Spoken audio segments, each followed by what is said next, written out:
white blood count is low.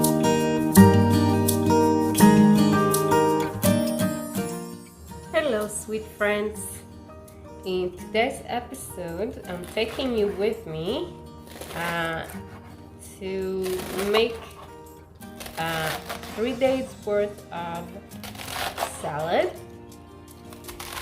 I do that every time we go shopping and buy fresh produce. The first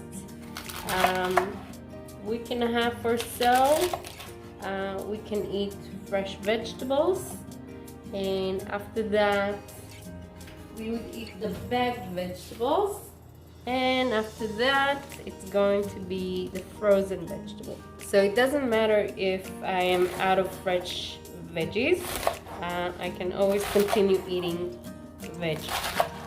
And I have a trick on how to keep the salad fresh. Now, why am I showing that to you right now? It's because I joined that 6 months Big Diabetes challenge, and I thought this would be a huge benefit for those motivated people that really want to lower that A1C. So my last A1C wasn't really satisfactory. It was 6.5. However, I did show my doctor all of my log for food and for morning blood sugar and really everything in between. And to make a point, I went OMAD. If you don't know what OMAD is, it's basically eating only once a day. And in that meal as a diabetic, I never went over 15 carbs. And my blood sugar was still running at 6 point something. So yeah, because I'm such a low carb, I didn't spike to dangerous levels. However, even regardless of my meal, my blood sugar was 6.3, 6.5. Now we found that I have an infection in my body that causes my blood sugar to run. So you see, diabetes complications, and that's exactly the point. Now, it's one thing if my sugar was a bit on the high side, even with that infection. Problem is, I am healing from partial nephrectomy, which means they've removed half of my kidney, and I'm trying to heal from that. Now, what helps a lot, I've noticed, I've been practicing that since the surgery, is fasting. Now, I don't do it often enough, and that's part of why I joined the diabetes challenge. It's because right now I cannot do, in the diabetes challenge you have every Monday, you have a protein day. So, and I cannot. I tried, I did an experiment and I had a protein day. And that day I really spiked, not because of the protein, but because my kidneys couldn't handle just a protein day. So what I've decided to do is, instead of every Monday being a protein day, my every Monday is going to be a fasting day. Because it looks like every time I fast, my blood count comes down, my white blood cells, they come down, a little bit of the swelling comes down, a little boo-boo I had heals faster, all kinds of like that. So yeah, so my strategy for myself is to fast on Mondays, and the rest of the days pretty much follow. But say today it's supposed to be meat and vegetables, so my meat and vegetables, hang on, I'll take you with me just for a second here. Hi you guys. So over here I have chicken, peppers, and onion. Let's put you back at my cutting board. Some good news are I no longer have a fatty liver, so that's gone, and a high white blood cell count that I had for quite a while is almost back to normal, and that happens after I fast. So there are a few reasons why I make a big salad like that. Well, first of all, I know how to store it in a way that it won't wilt within, a few hours or the next day. You don't want to eat a soggy salad.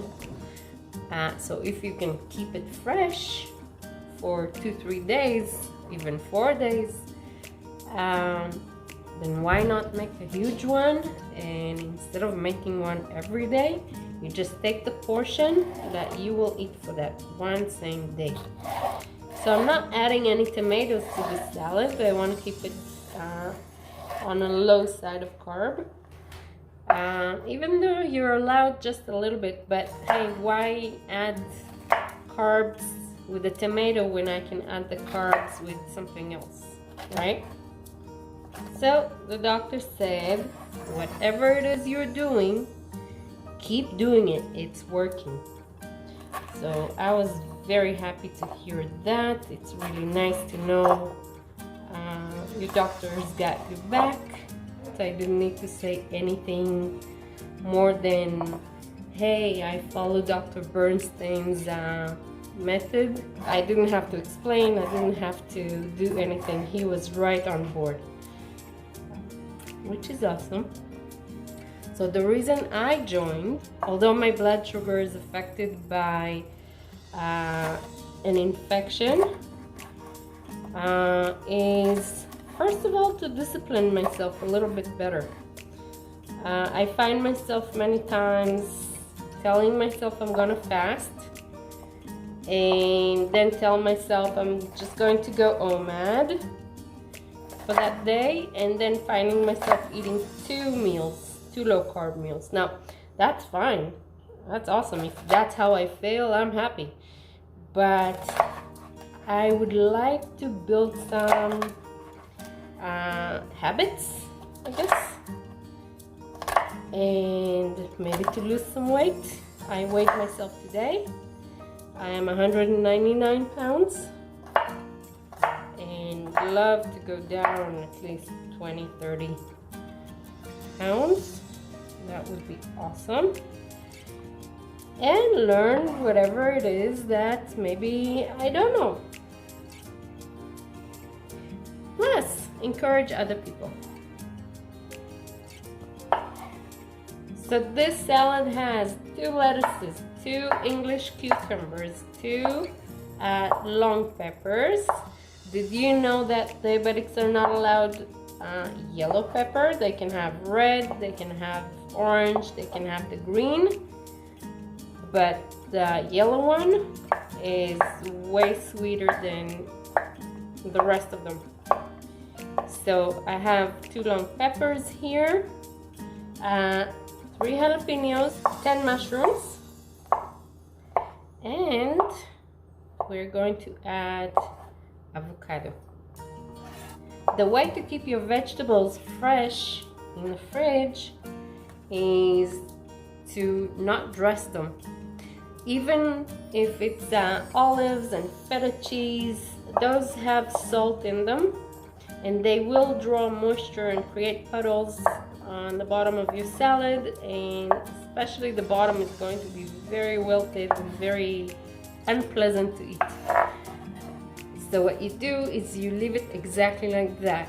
Now if you'll put it like that in the fridge, you'll have the opposite of wilting. The fridge is going to suck out the moisture from your vegetables and it's going to get dry. So what you do is you cover it with a kitchen towel, and that's the barrier that keeps the vegetables nice and crisp and really lovely for every meal, every serving, and you don't need to worry about it for, I've had it for up to 3-4 days, but mostly 3. Usually it doesn't last more than 3 days.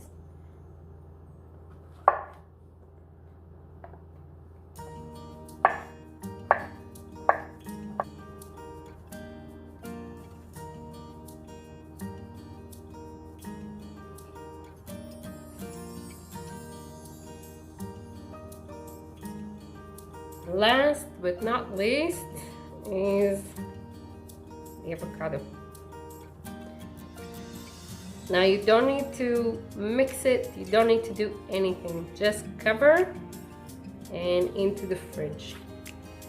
I will show you how to make a dressing that is fantastic. That's the only dressing that I use. And we're going to prepare 1 portion of the salad. Here is our beautiful 3-day salad. And now we just a simple kitchen towel, thick if possible. You can lower it to the, and you just store it like that. Now let's make dressing. I'll start with half a cup of olive oil, 1 squeezed lime. It could be lemon juice, it could be vinegar. There is about a 1/4 cup in here. Good pinch of salt, about half a teaspoon of pepper, about a teaspoon of mustard. Now let's whisk. That's it. Now we're ready to make a portion of salad.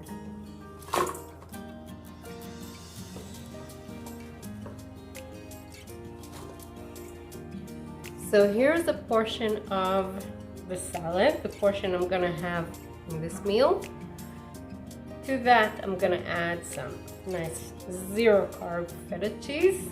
To that, I can add 0-carb artichoke hearts. Sometimes I add olives.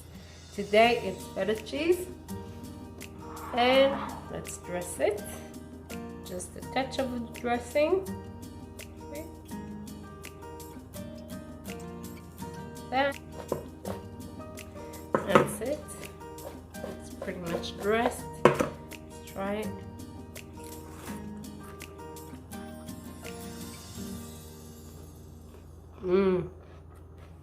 Beautiful. Oh, here's my big salad portion. To that, I'm gonna add some chicken with peppers and a little bit of onions. And ta-da! Here is my lunch at 1 o'clock in the afternoon. I think that should be plenty. So what you're about to see is probably that high sugar I was talking about, relatively high sugar I was talking about. Let's see, I'm saying it's going to be 6.5, 6.7 maybe. Let's aim it to the camera and click 6.7. Now hopefully, even after this low carb meal, I'm not going to spike. Bon appetit! I'll see you in 1 hour.